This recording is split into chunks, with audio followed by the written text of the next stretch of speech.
thing. The internet's worse than ever. True, actually. Hold on, let me watch this.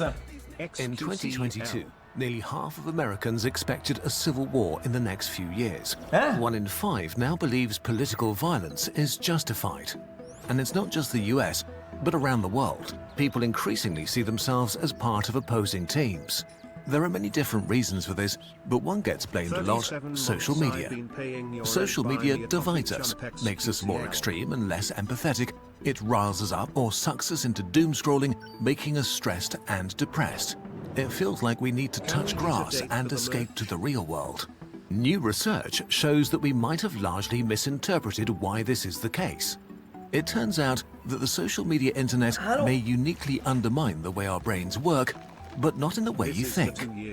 Bro, okay, hold on. Because I think because everybody's like anonymous and shit like on the internet, bro, everybody just fucking says dumbass shit. But no one is saying dumbass shit because it's on the internet. They're saying dumbass shit because that's how they actually think and feel, though. So like, it just a mirror back at ourselves. We're just fucking dumb as bricks. I'm sorry, it is what it is. You can be really smart and still be dumb as bricks. Okay, it's not mutually exclusive.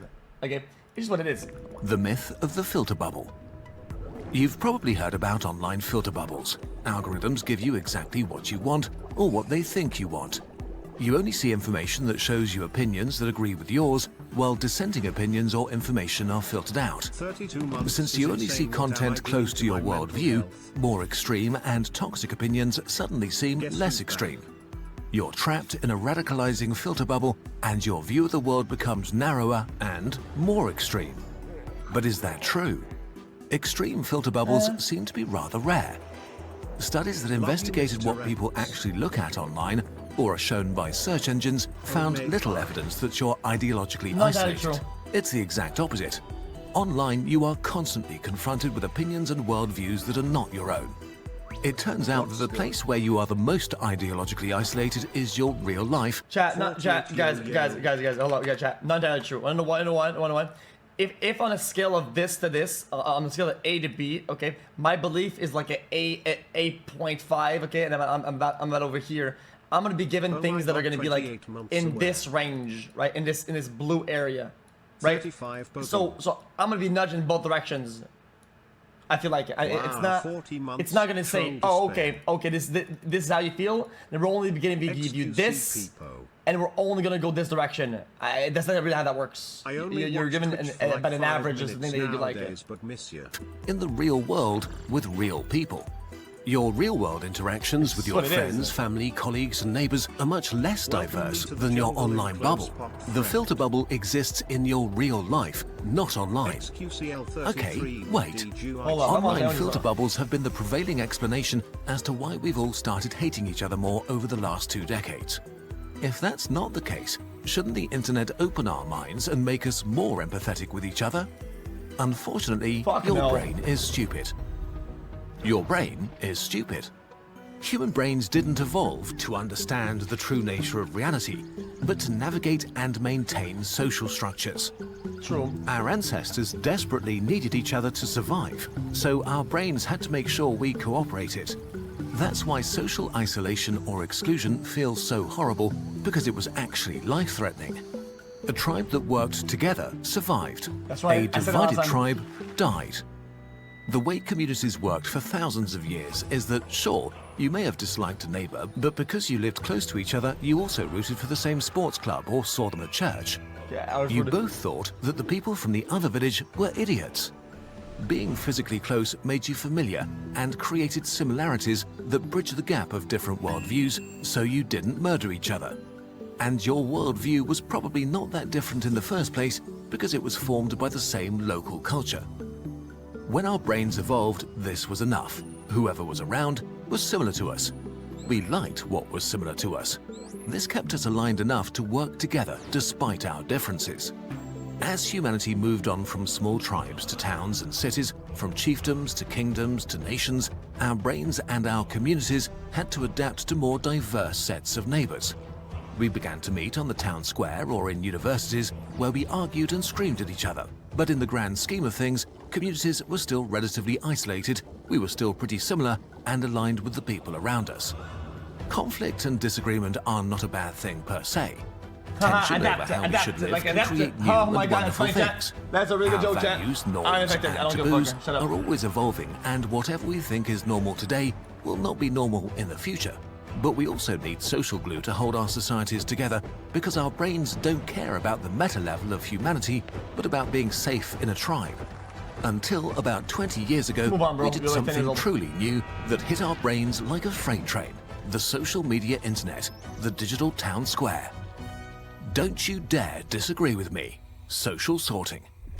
In a nutshell, our brains are not able to process the amount of disagreement we encounter on the social internet.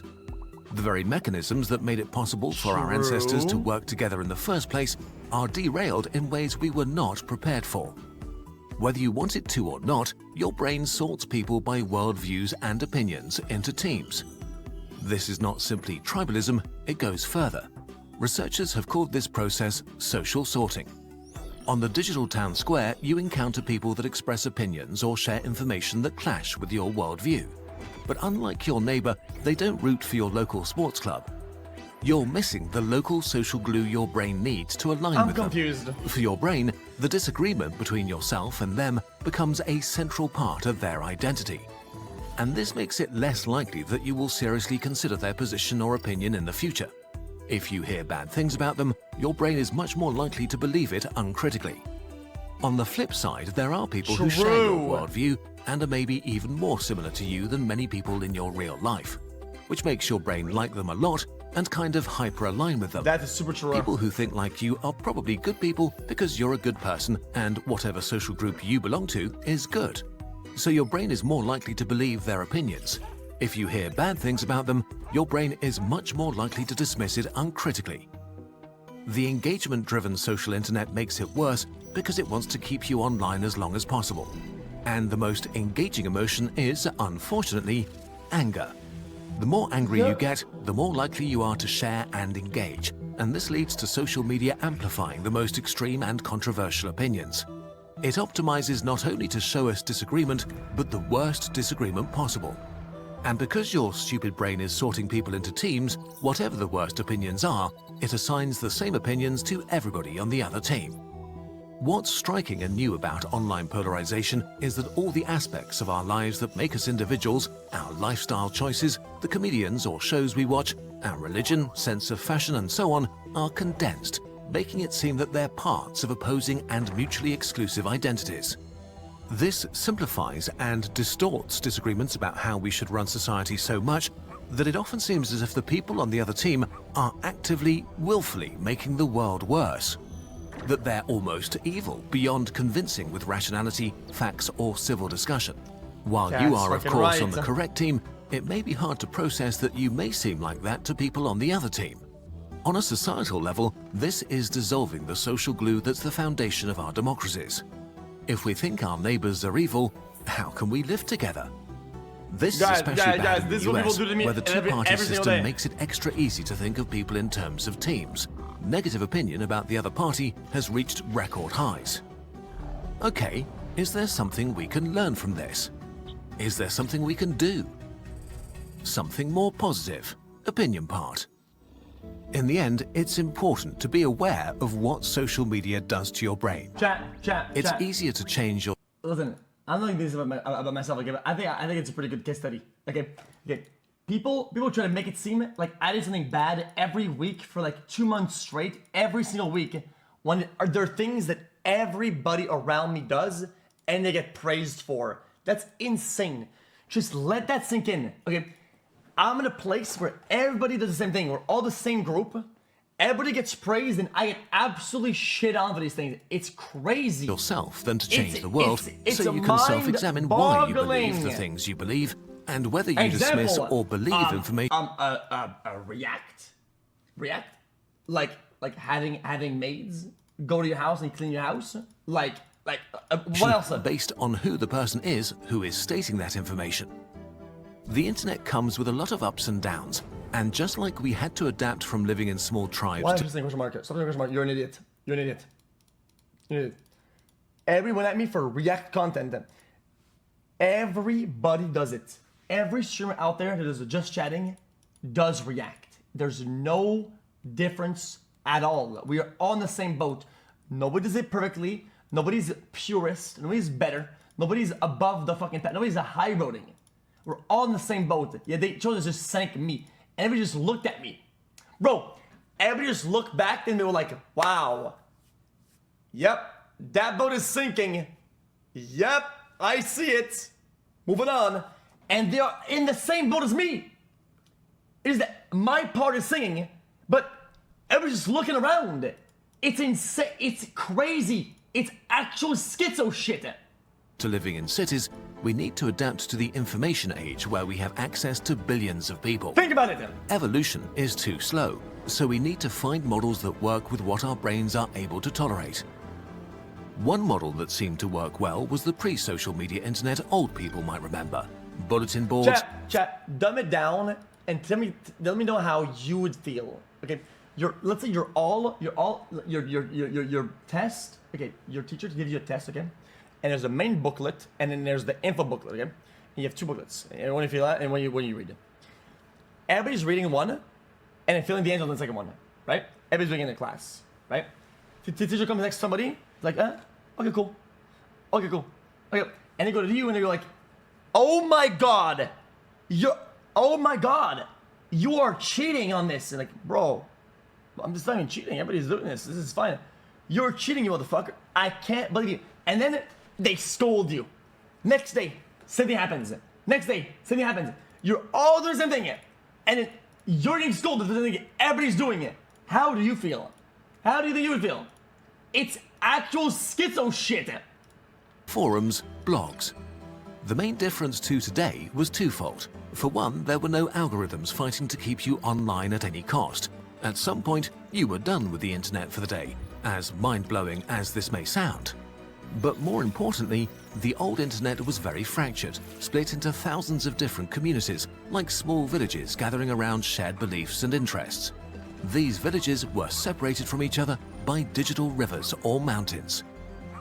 These communities worked because they mirrored real life much more than social media. Each village had its own culture and set of rules. Maybe one community was into rough humor and soft moderation, another had strict rules and banned easily. If you didn't play by the village rules, you'd be banned, or you could just go and move to another village that suited you better. So instead of all of us gathering in one place, overwhelming our brains at a town square that in the end just leads us to going insane, one solution to achieve less social sorting may be extremely simple.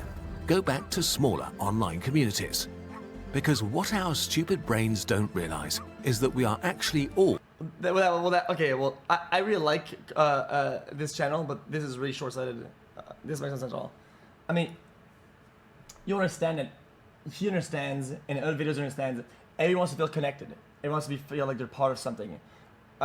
Rejection, loneliness. Of course, people want to be. They want to feel part of something. Well, the bigger the channel, the bigger the platform, the more attention you get by size. You're conditioning people to feel like they're rewarded by sheer size when they have opinions. They say shit. People will always tend to do in the places that echo the most, that have the most noise. The small communities, they get what, like 5 likes on a good day? 10 likes? You go to Twitter, you say, yo, dude, this guy is something false. Boom, you get 100 likes for free. Of course, I mean, it doesn't matter what they're saying. They don't give a fuck. They're programmed, literally, they're internally programmed to continue posting on that, and just to keep getting juice. It's just how it works. All on the same team, humanity. Asking people to get less attention on more diverse target communities, bro, that's brain rot. That will never happen. That we are actually all on the same team. Humanity, on a wet rock, speeding through space in a universe that doesn't think about us. We are all in this together. But until our brains adjust to being able to deal with that, we might be better off being a tiny bit separated. One of the worst things about the media we consume is that most news organizations tend to cater to one team, making you feel you're on the correct side. Ground News, the sponsor of this video, is trying to make these biases more transparent by giving you tools that help you think critically about the information you consume, a mission we wholeheartedly support. Ground News gathers related articles from around the world in one place so you can compare how different outlets and sites cover them.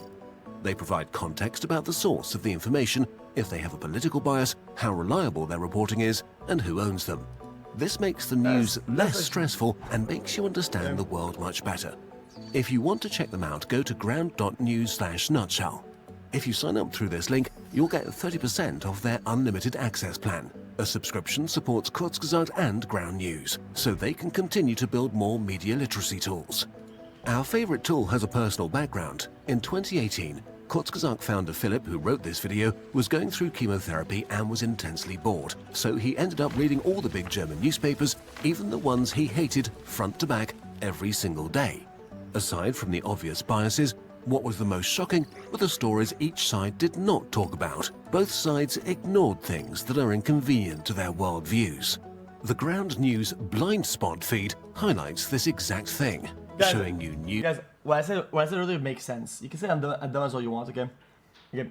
People that get more attention will never go back to a place that gives them less attention.